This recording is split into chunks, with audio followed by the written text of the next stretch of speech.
Today, I have the privilege of sitting down with Pete and Roxy, an incredible couple from Australia doing incredible work all around the world. But they have one of the best shows, the most viewed shows on Unified TV today called Portal to the Pleiadians.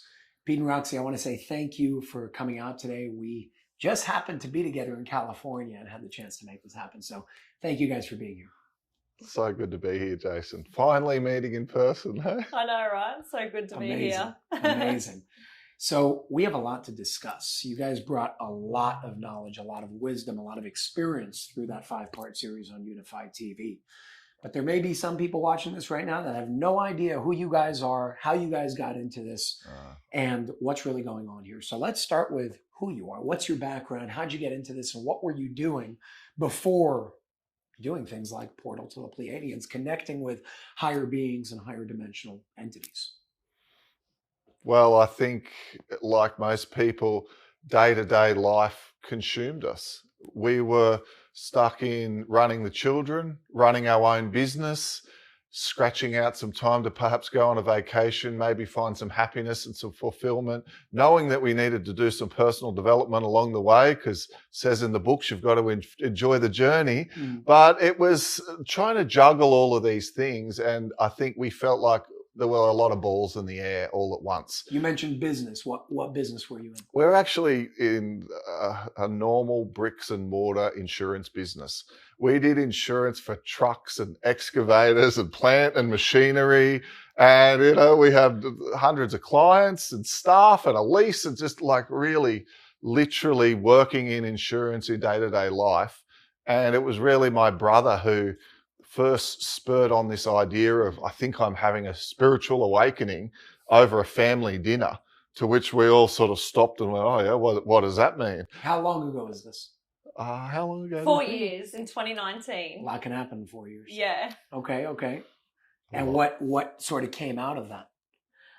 How do you go from an insurance broker life to, this? Well, we were bored in the business, so we went, you know what, we'll sell and see what else happens. So we sold, and long story short, went on an awakening healing journey. And the more we healed, the more we elevated, the more connection we had to higher dimensional beings. Okay. And more fulfillment in the heart. The relationships in our life started changing and becoming more rich and deep and beautiful.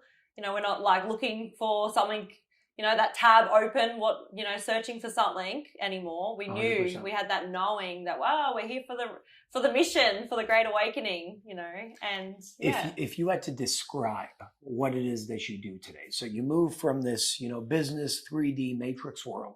I relate to you guys big time on that. I come from the real estate world, and I decided to change things very quickly because of, that aspiration, this thing within me that it wasn't even a choice. It was like, I have no other choice. I have to do it or I can't live. So from moving from that like 3D physical matrix world to now what you guys are doing now, how would you describe in just a few sentences what it is that you guys do? I think now what we do is we put out information to help people with their own awakening journey, help them to free themselves from the illusion of the mind, of the matrix, of day-to-day life. People are so often caught in anxiety, frustration, disillusionment. They feel lost and flat. And often they've seen glimpses of what they're capable of, or they've had the feeling there's more potential inside, but they really don't have any idea on how to connect to that and what on earth really that all means. Somebody once told me you either grow together or you grow apart. How was your journey when it first started? You guys are married, you guys are a couple, you have kids. Did you have a moment in time where it was difficult? And if so, how did you overcome that? Well, I guess when we had the awakening back in 2019, we really felt that, right? Mm-hmm. It was like the masculine is meant to trigger the feminine, and that's how we grow. But a lot of people blame each other and go, you did this and you did that. And that's the old way. Yeah. So the new way to ascend is to look within and say, okay, why am I getting so triggered here? And that's what we applied. So that's how we were able to stay together. Although, we annoy each other very much. Are you triggering me again? You know, but that's the journey, that's Gotcha. the experience, and we knew that was the principle, so we couldn't really like go back on that, if you know what I mean, and project at each other. So we really just live by that. Hey. Yeah, it took time though. You know, it's like, it's one thing to know the principle. It's another thing to apply it in the heat of the moment. Yep. When someone does something that irritates you around the home. Let's give it the most basic example. Or, you know, you're having a disagreement on a financial issue or a decision to do with the family that's important, and the decision's got to be made. Or even, let's get more complex and political, another family member, and we've got to deal with someone difficult. It's like, when you're in that situation, often the psychology goes out the window. And you're like, you just want to this blow up. Right? philosophy in mind, but it's hard to apply sometimes. Yeah, yeah. So what we really used to keep reminding one another is, whenever we get triggered about anything, like anything, it's actually not them, it's not life, it's not the situation, it's us. And it's so hard. And of course, you still have an argument, and you still get triggered by something, or you're in a bad mood. But if you really start to own that principle, like apply it to your life, what you realize is there's unhealed trauma and false beliefs and patterns, so often from our childhood, or picked up from our parents, or picked up through our religious indoctrination, or from social situations that we've been through our life, that are all pulling at us in different directions. So someone day to day does something at the party or whatever, and you're like, but underneath is a painful experience. It might have happened 15 years ago. And that is actually what is getting triggered. And the more you know thyself, the more you can go in and see all those little parts of the self that often people hide in the dungeon. Because often people don't like to look at the dark aspects of themselves, because we know what it is. Most people know what their faults and their weaknesses are, but they bury them in the dungeon. So usually it's when a person's stressed, or when they're tired, you know, irritable, if you're a male, hungry, right? You get triggered. You get what I mean? It's like, when you're not at your strongest, people can show who they really are. Yep. You know, for someone who's dating, you know, they go, oh, you've got to give it 2 or 3 months, because most people can't fake it for 3 months. Eventually, one day, you're going to get them tired or hungry or irritated, and they go, aha, that's what they're like. A lot of the things that you guys are speaking about is, you can call it, you know, teachings having to do with consciousness and awareness and ascension, so on and so forth. But there's a common theme with your work that has to do with extraterrestrial life. What's the connection? The connection would be raising of the vibration. One of the core messages for us to be able to connect to any sort of higher end power, whatever word people want to give that. And what I love about this is, it doesn't really clash with anyone's personal beliefs. It's not really any sort of philosophy, no real following, because we've all got this spark of divinity within. We've all got Christ consciousness within us. So the more we can raise our vibration, the rate of vibration influences the frequency of the brain that we operate in. And we're able to then tune in, very much like a radio tunes into a station. We're able to tune into a radio station, which, in the case of being higher vibration, is a station that we're a lot more congruent with. So this is way beyond positive thinking. I mean, you could say, oh, well, and look, we know positive thinking works. Plenty of books written about positive thinking, and lots of motivators talk about that and sell it, and people change their life just through, I've learned to be more positive. Yeah. But you could go way deeper than that. Because by being more positive, first of all, you've got to work out what the heck to do. So you've got to think positive thoughts. But then by thinking the positive thoughts, to reinforce that, you've got to take positive action. And by taking the positive action, that actual action step creates a powerful energy field, which starts to influences a person's law of attraction, starts to turn them into like a living magnet, where there's synchronicities and serendipities, and they're in the right place at the right time. Then their whole life changes. They move on to a different timeline. They go, I feel like I'm a different person. My whole personality shifted. But it often starts with the person going, you know what, this sucks at the moment. I'm not happy at the moment. So again, that connection with extraterrestrial life for anybody who may not understand it. Imagine somebody's watching, first time hearing this. When you say all of that connected to extraterrestrial life, for somebody's first time hearing this, what is the connection to extraterrestrial life? Are we implying that they have those things, they have that consciousness, they have that awareness, and tapping into them and communicating with them may help us tap into that within us? Yeah, absolutely. Everyone has the power within to connect to off-planet ETs right now. Some are walking amongst the planet right now as well. And we're expanding as a civilization. So we're realizing with this vibration that Pete's talking about, by raising the vibration, we're tuning into this station, and they're on a higher station. So we're connecting to the Palladians, and right now we're remote viewing our consciousness and our souls to an off-planet galactic starship, but currently it's in the 5th dimension. Okay. So right now on the planet we're in 3rd dimension. Does that mean that you need to shift to 5th dimensional awareness to be able to do that? That's right. It's in the vibration and that tuning of the pineal gland and the brain-heart coherence in order to connect to this telepathically. 2 questions. How do you do it? And are you able to teach me? Yes. How you do it is by getting your brain and your heart in synchronicity with each other. A lot of people are only thinking in their head. They play old movies and they think about things that haven't happened in the future and worry about things that haven't even happened yet, right? So they're looping in their brain. They're stuck in their head, we call it. So once we do the healing work and empty out these emotional traumas and go into the shadows, we're now clearer so the energy can move all the way through us and we can create this heart-brain coherence. So once we have that activated, we're then able to tune into this off-planet ship and then tune into someone across the world, remotely, and tuning into seeing their shadows and tuning into seeing their false beliefs and So you're like using it as a vehicle to help connect to another individual, to help that individual basically heal themselves through the use of that vehicle. Yeah, so what we do is we connect to someone else and we take their light body, their soul, their consciousness up to the 5th dimension into the ship, and up there the energy's a lot cleaner. So down here it's polluted. There's a lot of sticky energy and slow vibration in the 3rd dimension. So when we go up there and we project it, it's crisp, it's clear cut, it's precise. And so we're able to see, and everyone has these gifts and abilities in different ways. Some people see, some people feel through their heart. All the different clairs, right? All the different gifts and abilities. We're only just starting to tap into this as a civilization, and it's going to be exciting.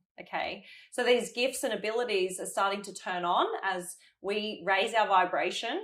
So when we get you up there, we're seeing into the field, and we're able to see where the blocks are. So you have 7 energy centers, and the lower 3 energy centers generally will be stuck if you are low vibrational, and you've had trauma in your life. So different people have different trauma. But what we do is we suppress our emotions. And this is the part of ourselves that no one's looking at. It's like, big boys don't cry, have another cup of concrete. I cried this morning. I cried this morning. Good. So when we're crying, we're open to our emotions. We're in tune. Our intuition is turning on. And like we said, more females are in tune with this because they have their moon cycle. So it's opening up their intuition and their feelings and their emotions, and that's the heart. We're not hard up in our masculine energy in our mind. I know you don't do one-on-one sessions anymore. Let's get that one out of the way. But are you able to do that to me? I'm okay to do it here if you guys are open to that. Yeah. You just tell me what I have to do. Nothing's off the table. So say what you want, go where you want to go, and we'll see where it goes. Sure. How do you want me to sit? What do you want me to do? You don't have to do anything. See, once you've got the connection and you work on it a few times, this is something which particularly a person who's open to this sort of thing can learn to do in the now moment, incorporating this into the life. You don't need to sit cross-legged underneath a tree in order to connect. In fact, I'm sure if you just if you could bring to mind something, in your life where you feel there's a pattern or some sort of block that you don't quite understand? Anything else, Roxy, that you think?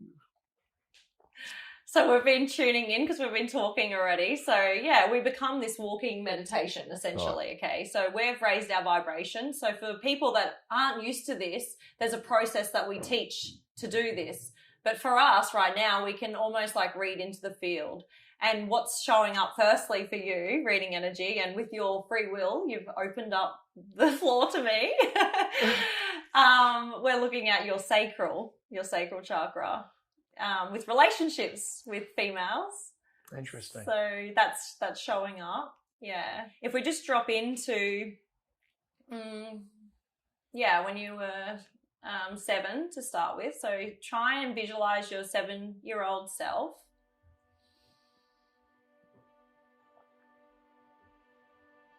Yeah. Can you see where you're showing up, where your higher self has showed you? I erased some of those parts of my life out for some reason, so I have to focus. Yeah.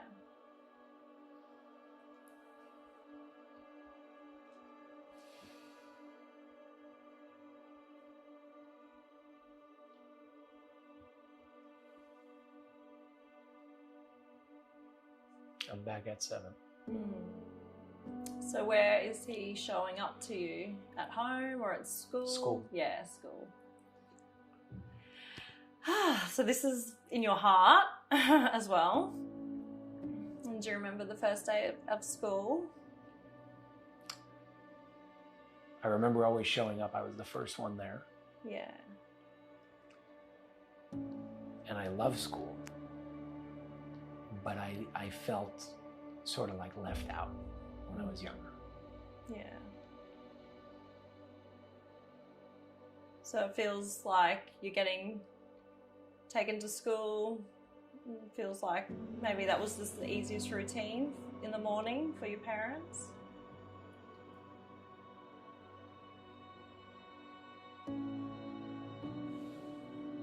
So I want you to go in now and take your beautiful angelic wings and your higher self and this version today back to that time. And you just go see if he'll come to you for a cuddle and how that feels.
So connecting in with him and just in your mind, tell him that you love him and everything's going to be okay.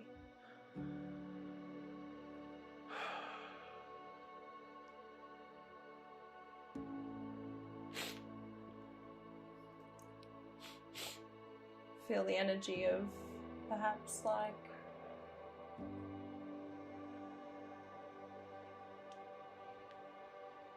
alone and overlooked a little bit in a way. And just tell him that you love him. Everything's going to be okay, and give him a big cuddle.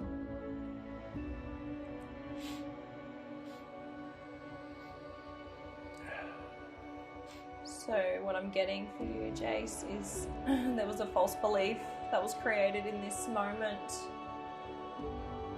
You're a sensitive man, old soul, and being taken to school here was a feeling of separation from your mother and your father, not really harnessed in a sense.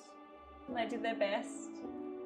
So there's this broken link in your field now with connecting in with the female, because there's a fear, a false belief that you're not good enough, and this energy is, you know, pushing it away until you heal yourself and come into yourself and realize that you are enough. I always felt afraid. Now I know why I erased the memories. Yeah. Because when I was younger, can I get a tissue? Yeah. When I was younger, I remember I always felt different from everybody around me. So it made me feel like I had to put on like a mask. And that lasted for a while. And it always came to a point where I remember when I was in school, I would always look forward to Friday night, because Friday night was Shabbat dinner. I grew up in a Jewish home, and it was like the time where I could be with my family. And then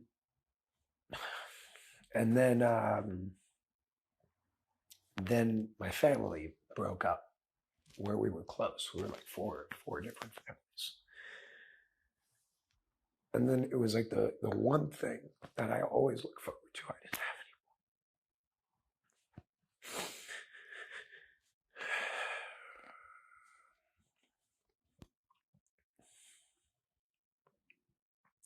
So I had to create like a persona to try and fit in growing up. And then I got hurt over like a series of years. I dislocated my shoulder, and I got a staph infection in my leg. It was always on the left side of my body. And then there just came a point where I'm like, listen, if I keep doing this, I'm going to die. Like, I'm not going to make it through. I was always in the hospital. So that's when I went back to, I had to be. Mm. And I'm still doing that. Mm. But it was tough. I had to isolate from everybody. I had to let go of a bunch of friends. It was just coming back to that self again. And it's been a few years, and I'm still on the journey. Mm-hmm. But I mean, everything you're saying is, there's something with that where until that circle is complete,